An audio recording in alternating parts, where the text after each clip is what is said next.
दोस्तों, क्या आपने कभी आसमान में तेजी से दौड़ती हुई रोशनी देखी है? क्या आपको पता है हमारे सौर मंडल में सूरज और प्लैनेट्स के अलावा और भी कुछ ऑब्जेक्ट्स हैं?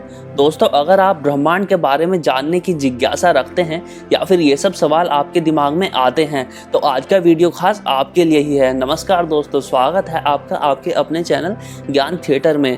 और आज हम खोजबीन करने वाले हैं अंतरिक्ष में उड़ रहे इन पत्थरों के बारे में और जानेंगे कि क्या अंतर होता है कॉमेट्स, एस्ट्रॉइड, मीटियर्स, मीटियोरॉइड और मीटियोराइट्स में।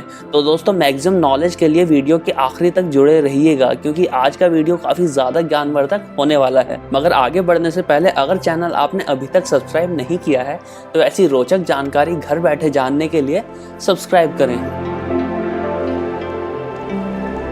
दोस्तों, एस्ट्रॉइड कुछ पथरीले ऑब्जेक्ट्स हैं जो प्लैनेट्स की तरह ही सूरज के चारों ओर चक्कर लगाते हैं। ये प्लैनेट से अलग अपने साइज़ और शेप के कारण होते हैं।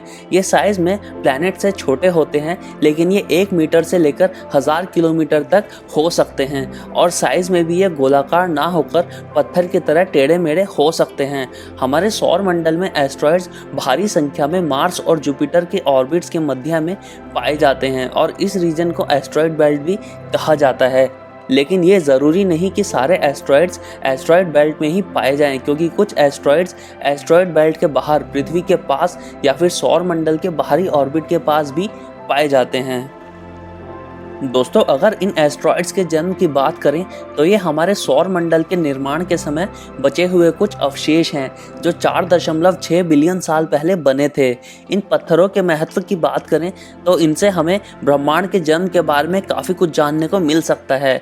एस्ट्रॉइड्स पर एटमॉस्फेयर यानी कि वायुमंडल ना होने के कारण इन पर पिछले 4.6 बिलियन सालों में ग्रहों के मुकाबले कम परिवर्तन आया होता है और यही कारण है कि इन एस्ट्रॉइड्स की स्टडी करके आज शोधकर्ता ब्रह्मांड के उस समय की परिस्थितियों का अनुमान लगाने की कोशिश कर रहे हैं।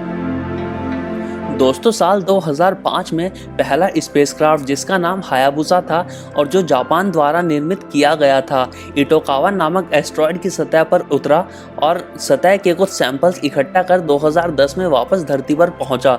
इन सैंपल्स पर काफ़ी समय से स्टडी चल रही है और इनसे काफ़ी नई रिसर्च निकल के सामने भी आई हैं। दोस्तों, कॉमेट्स भी एस्ट्रॉइड्स की तरह सूरज का चक्कर लगाते हैं, मगर ये ऑब्जेक्ट्स पथरीले ना होकर बल्कि गैस और बर्फ के बड़े गोले होते हैं और इनका ऑर्बिट भी गोल ना होकर हाईली एलिप्टिकल होता है। कॉमेट्स के साइज़ की बात करें तो ये काफ़ी ज़्यादा परिवर्तनशील होता है। जब ये कॉमेट्स अपने ऑर्बिट में सूरज से दूर होते हैं तो ये पूरी तरह जमे होते हैं और इनका साइज़ एक छोटे शहर के बराबर होता है। मगर जब इन कॉमेट्स का ऑर्बिट इनको सूरज के नज़दीक लाता है तो इनकी जमी हुई गैसेस गर्म होकर फैलने लगती हैं और ये प्लैनेट से भी बड़े चमकते गैस के गोले का रूप ले लेते हैं। इन्हीं गैसों और डस्ट पार्टिकल से इनकी एक लंबी चमकती पूंछ भी बन जाती है जो लाखों किलोमीटर तक खिंची हुई नजर आती है और इसी कारण इनको पुच्छल तारा भी कहा जाता है। अनुमान है कि हमारे सौर मंडल में बिलियंस की तादाद में कॉमेट्स मौजूद हैं, हालांकि इनमें से कुछ हज़ारों को ही धरती से खोजा गया है। कॉमेट्स भी एस्ट्रॉइड्स की तरह एक विशेष रीजन में ही घूमते हैं और इस रीजन को कुइपर बेल्ट कहा जाता है। इसके साइज का कंपैरिजन करें तो ये एस्ट्रॉइड बेल्ट से 20 गुना ज़्यादा चौड़ी होती है।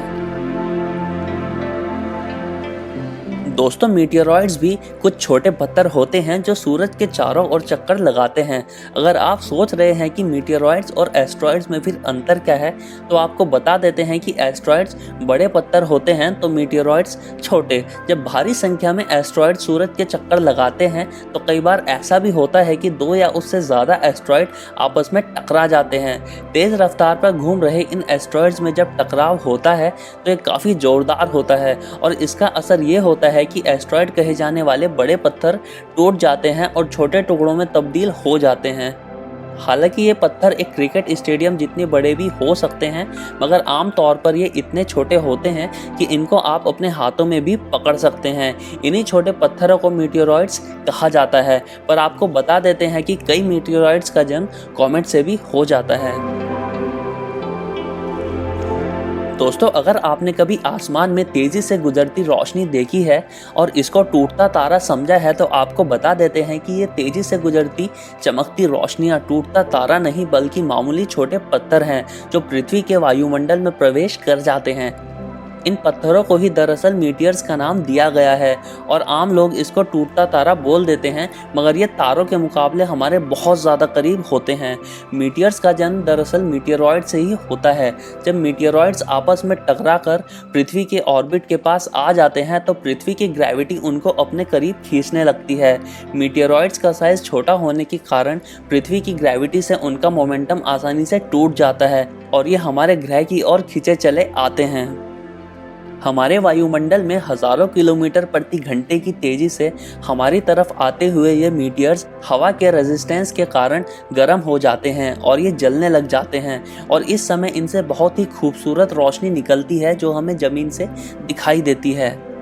इस तेज रोशनी के कारण ही ये हमें तारों की तरह नजर आते हैं और शायद इसीलिए लोग इनको शूटिंग स्टार्स भी बोल देते हैं। हालांकि आमतौर पर ये इतने छोटे होते हैं कि ये आपके हाथों में भी आराम से फिट हो सकते हैं।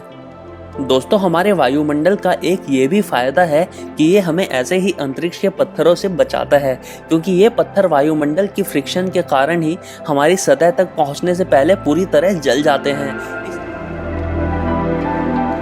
दोस्तों, हालांकि धरती की तरफ आ रहे ज़्यादातर मीटियर्स आकाश में ही जलकर राख हो जाते हैं, लेकिन कुछ मीटियर्स पूरी तरह जलने से पहले ही सतह पर आ गिरते हैं।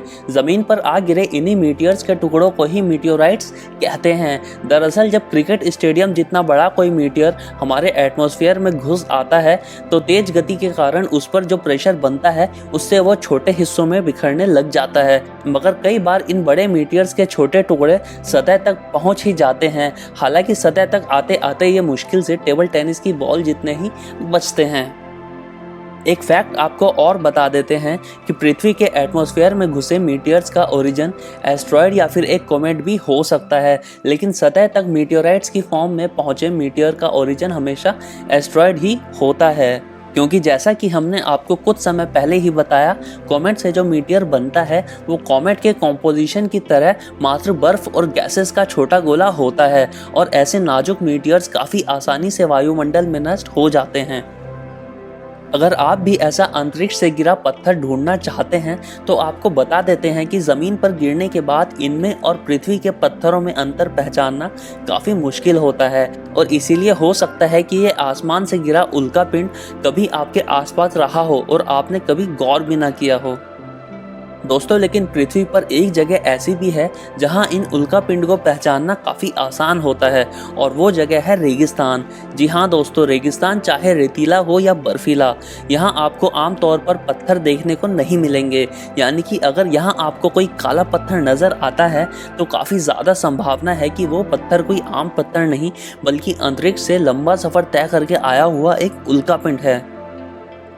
दोस्तों, अगर इन मीटियोराइट्स की महत्व की बात करें तो हालांकि ये देखने में पृथ्वी के पत्थरों जैसे ही नज़र आते हैं, लेकिन इनके कॉम्पोजिशन की स्टडी से हमको यूनिवर्स की करोड़ों साल पहले की कंडीशंस के बारे में समझ आ सकता है। दोस्तों, आज के वीडियो के लिए बस इतना ही। आगे भी ऐसे रोचक वीडियोस पाने के लिए चैनल को सब्सक्राइब जरूर कीजिएगा। आशा है कि आज के वीडियो से आपको कुछ नया सीखने को ज़रूर मिला होगा। अगर आपको आज का वीडियो पसंद आया हो तो लाइक ज़रूर कीजिए ताकि ऐसी रोचक जानकारी आप तक पहुंचाने का प्रोत्साहन हमको मिलता रहे। धन्यवाद।